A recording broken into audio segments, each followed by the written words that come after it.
Hi, I'm Phyllis, southernfrugal.com, and this morning we're getting ready to fix some spaghetti. And I'm fixing spaghetti to also freeze, but we're also going to have it for our big meal of the day. But I wanted to show you all something. Extra lean hamburger, and I got it the 1st of September, and you see the date on it. Let's see. 9/2/16. I might have even got it the last of August. I didn't look it up. But anyway, in Walmart, they marked down the meat. I don't remember what day it was, so I can't repeat this process, but I do remember being there early. So I was there, I don't know, maybe about 8:30 in the morning. And I could clearly see that someone else had already beat me to the punch and bought a bunch of them. So I think I bought 3, as I recall. But anyway, we're going to have the spaghetti today, and I'm going to freeze it in a different way this time. Also, I decided to get the 100% olive oil, and it is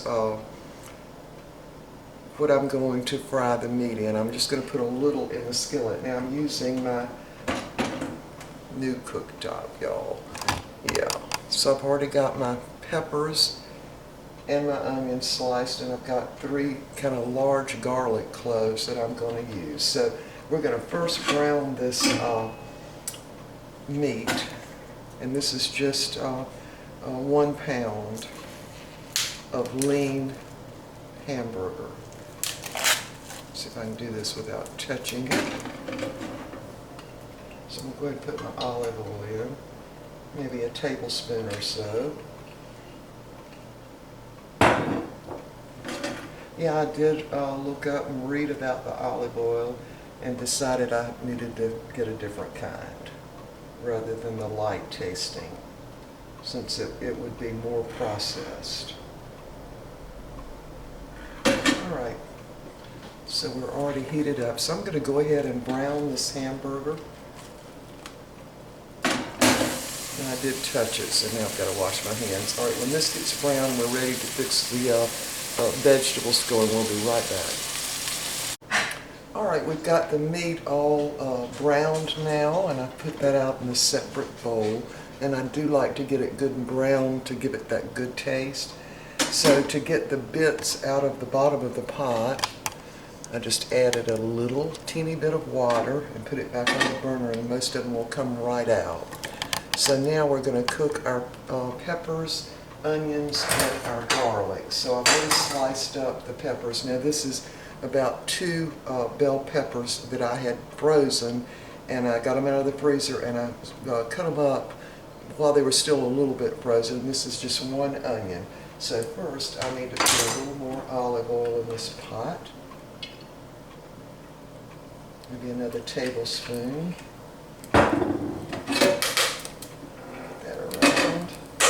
Ready to dump all this in now.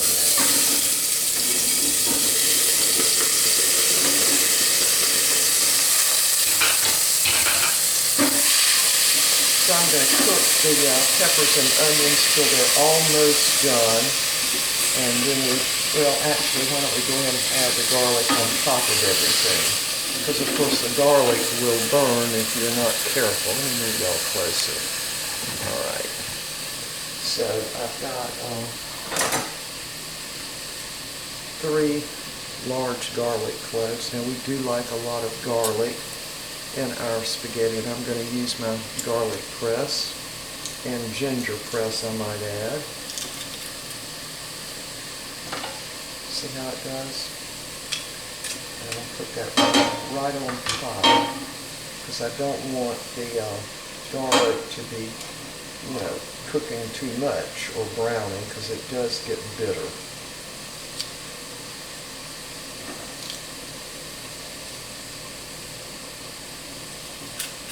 Whoops, I don't want that sprayed all over my stove. And now we're ready for the 3rd one. And by the way, I think I've got this little garlic press listed. It's all stainless steel, so you don't have to worry about the handles breaking and all that kind of stuff.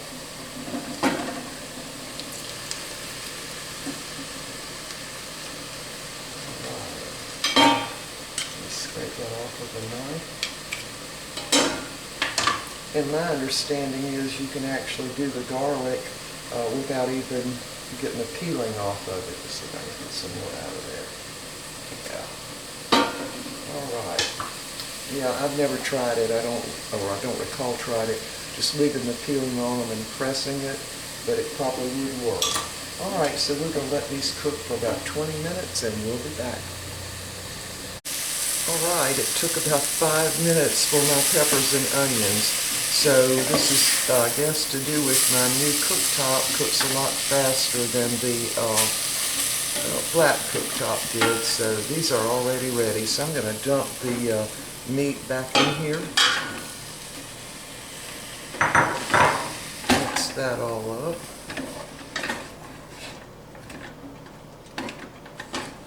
All right, so now I'm going to add a little can of sliced black olives, because we just really like them. Now, if I had mushrooms in the refrigerator, I would have used mushrooms too, but this week I don't have any mushrooms. So we're just going to mix this up.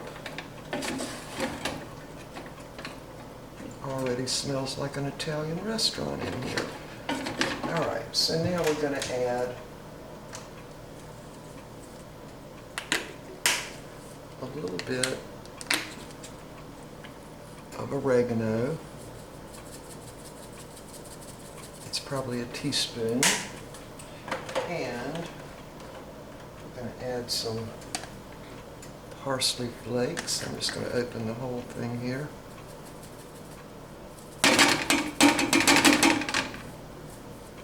Another probably teaspoon of that. And now we're ready. I'm going to add some traditional Prego spaghetti sauce right in. Let this sit for a minute. Let that stuff drain down to the lid and get it all out. And I'm going to add some stewed tomatoes. These are from Aldi. Just dump those in. Give it a little interest there. And I've already got it on my shirt. Can you believe that? Right there. But no worry. All right, so we're just going to mix this up now. And we're probably going to add just a little bit of water, maybe half a cup. So hold on.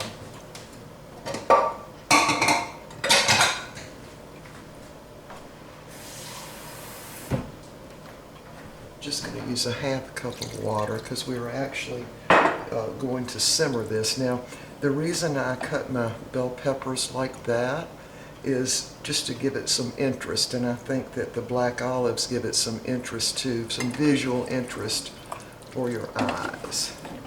And now, I actually think I'm going to have to add a little more water, maybe a whole cup.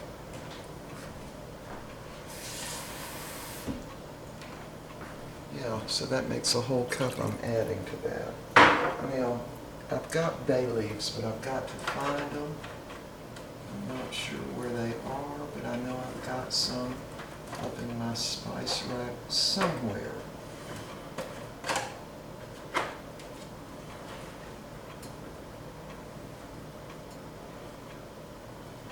All right, I can't find my bay leaves. I might be out. I don't know. But anyway, we're going to put this on a real slow simmer for probably 30, maybe 40 minutes on one of my back burners. See how that's all drained to the bottom? Now I'm going to take it off, and you got probably a fourth of a cup that was still in the bottle.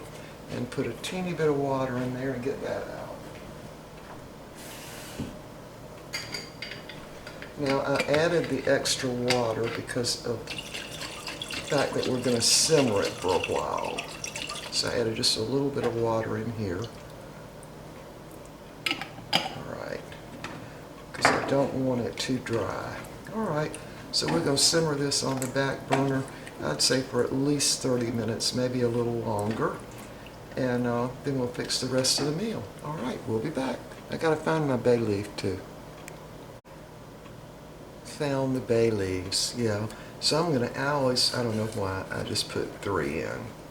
I just like the taste that it gives to the spaghetti. And I'm also going to add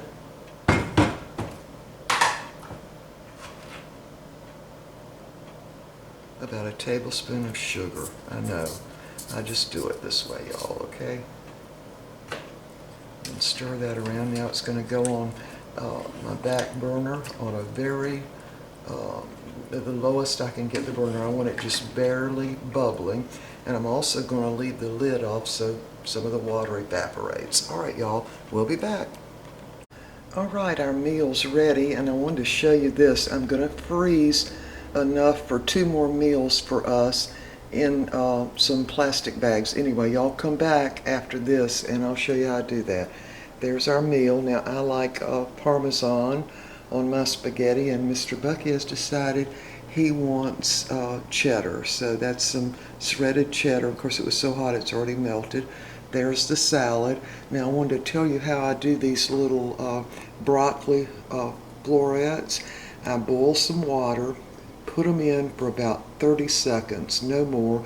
Add a teaspoon of baking soda and just let it kind of foam all up, and then pour that water off, rinse them real good, and put some ice cubes in the water and let them cool off, and that makes them really super green. They're not really cooked, they're still crispy, but they're super green. See? All right, y'all, we've got our tea ready, and we will see y'all in just a little while because we're going to freeze this leftover spaghetti. All right, we'll be back. All right, we have finished our main meal of the day, and now I'm going to freeze the spaghetti. Now, what I've done is go ahead and put the spaghetti in there, and I snipped it up into the actual spaghetti noodle up into smaller little pieces, and I've got a gallon freezer bag. I've already got it labeled, and I'm going to put half in one bag and half in the other bag, and try not to make a mess. Move y'all in a little closer. There. And I've just got my bag sitting down in a little bowl just to make it easier. Alright, yeah, it's going to get messy.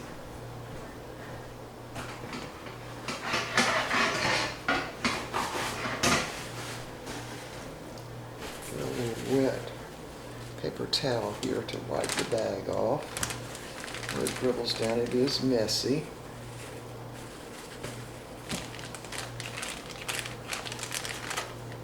Alright, so we got that bag. Actually, I need to put a little more in that one, I see. So, to me, spaghetti freezes really well. In fact, I actually think it's better after it's been frozen. Mash the air out of that bag as much as I can get out. And now we'll flatten it out. Now we're ready to do the next one. And I've already got it labeled. Put it right down in that bowl, because it's really hard to put it in when the top of the bag kind of gets like that, so I try to make sure it'll stay open.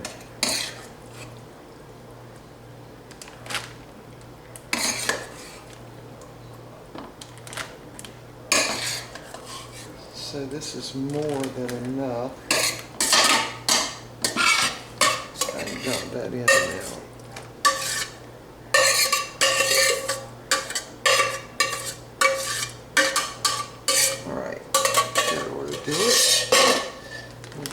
Zip it up. Again, wipe off any that's spilled.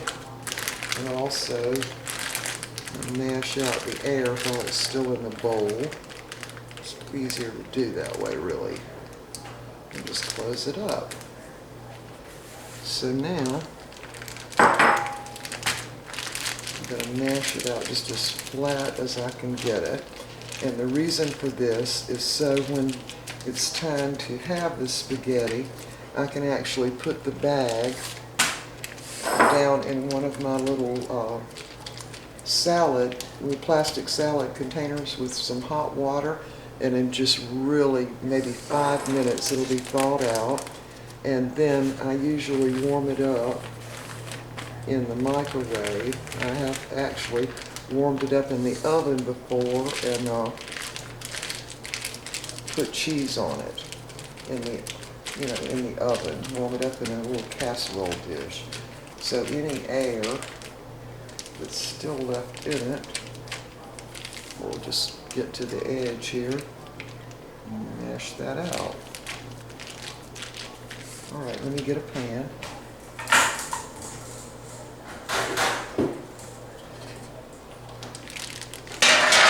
So what I do is put it in a pan like this so it'll freeze really flat, and that way I can put it right on top of some of the other things that are in the freezer. So this would work for 2 meals for us, for sure, and is something that's actually, to me, better once it's been frozen. All right, y'all, that's all I got, and we will see y'all next time. Bye for now.